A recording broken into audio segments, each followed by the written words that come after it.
आपको, मुझे, हम सबको अपने रोजमर्रा के जीवन में, खैर रोजमर्रा कहना तो गलत हो गया, बट वन टाइम चीजें परचेज करनी होती हैं जो कि हम 6 महीने के लिए, साल भर के लिए या उससे ज्यादा के समय के लिए इस्तेमाल करने वाले होते हैं। इसमें आपका एग्जाम्पल हो गया बाइक, कार, फोन और ऐसी बहुत सी चीजें।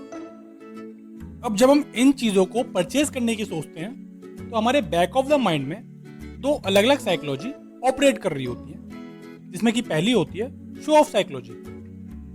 इस साइकोलॉजी की नींव होती है कि जो चीज मैं खरीदने वाला हूं उसके लिए मुझे लोग अप्रिशिएट करेंगे या नहीं।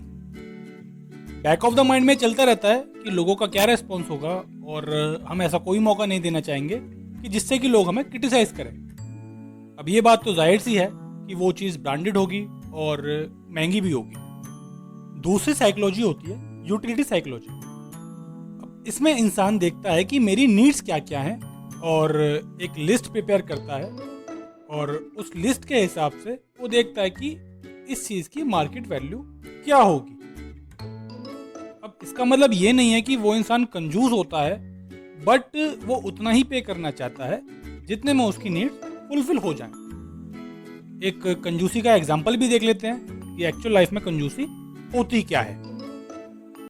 लेकिन मैं नहीं पीने दूंगा। मैं पीऊंगा। मैं नहीं पीने दूंगा। मैं पीऊंगा। चाय में मक्खी गिर गई।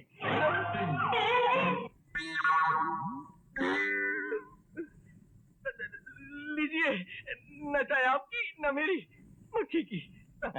पंडित जी, हजारी प्रसाद की चाय पी जाए ऐसी मक्खी आज तक पैदा ही नहीं हुई।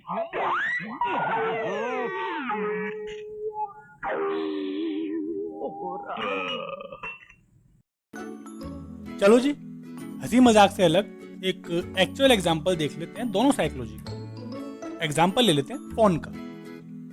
अब अगर कोई शो ऑफ साइकोलॉजी से फोन खरीदने जाता है तो वो खरीदेगा महंगे से महंगा फोन और ब्रांडेड फोन। उसकी टॉप मोस्ट प्रायोरिटी होगी कि जब मैं जेब से फोन निकालूं तो लोग बोले कि फलाने के पास फलाना फोन है।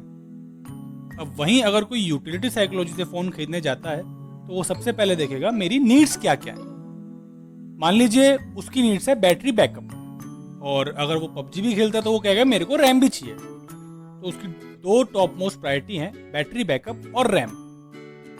तो बाकी चीज़ों से इतना फर्क नहीं पड़ता कि फ़ोन का कैमरा कैसा है या वो इतना सोशल मीडिया पे एक्टिव भी नहीं है। अब वो देखेगा कि मुझे ये दो नीड के लिए फ़ोन एक 6 या 7 हज़ार में अवेलेबल है, तो वो 6 या 7 हज़ार में फ़ोन ले लेगा। शॉर्टकमिंग्स, दोनों ही साइकोलॉजी की अपनी अपनी शॉर्टकमिंग्स हैं। पहले शो ऑफ साइकोलॉजी की देख लेते हैं, जिसमें कि फर्स्ट है कि आपके पास पैसा होना चाहिए। और मैं समझता हूँ हम में से ज़्यादातर लोग मिडिल क्लास फैमिली से बिलोंग करते हैं और हमारे पास इतना पैसा होता नहीं है। सेकंड, आप आज जो चीज़ खरीदते हैं उसके लिए लोग आपको 1 से 2 महीने तो अप्रिशिएट करेंगे, यार उसने वो लिया है, उसने वो लिया, उसने वो लिया है। लेकिन 2 महीने बाद वो चीज़ पुरानी हो जाएगी या कह लीजिए टेक्नोलॉजी अपग्रेड हो जाएगी, और अगर आप लोगों को इम्प्रेस करना चाह रहे हैं तो आपको फिर से कुछ नया लेना पड़ेगा। Third, in the end of the day nobody cares. किसी को कुछ खास फर्क पड़ता नहीं है कि आपके जीवन में क्या चल रहा है। वो आपकी चीज को देख के जेलस ही फील करेंगे, आपको अपना नहीं समझेंगे। यूटिलिटी साइकोलॉजी की और शॉर्टकमिंग्स देख लेते हैं। अब ये लोग सोचते ही नहीं है कि लोग हमारे बारे में क्या सोचेंगे, but in the end of the day हम एक सोसाइटी में रहते हैं, हम 8-10 लोगों में उठते बैठते हैं और हमें अपना स्टैंडर्ड भी उन्हीं के साथ मेंटेन करना पड़ता है ताकि लोग हमें हीन भावना से ना देखें या हम पे ना हंसें। फॉर एग्जाम्पल, अगर आप ऐसे दोस्तों में हैं कि जिसके पास, सबके पास बाइक है, और अगर आप वहाँ साइकिल से जाते हैं तो जाहिर सी बात है वो आप पे हंसेंगे। आपको भी बाइक उस केस में अफोर्ड करनी ही पड़ेगी। वीडियो का क्रक्स क्या है? अगर आपके पास पैसा है तो कोई समस्या है ही नहीं, उड़ाएं। और अगर आपके पास पैसा नहीं है तो यूटिलिटी साइकोलॉजी को फॉलो करें।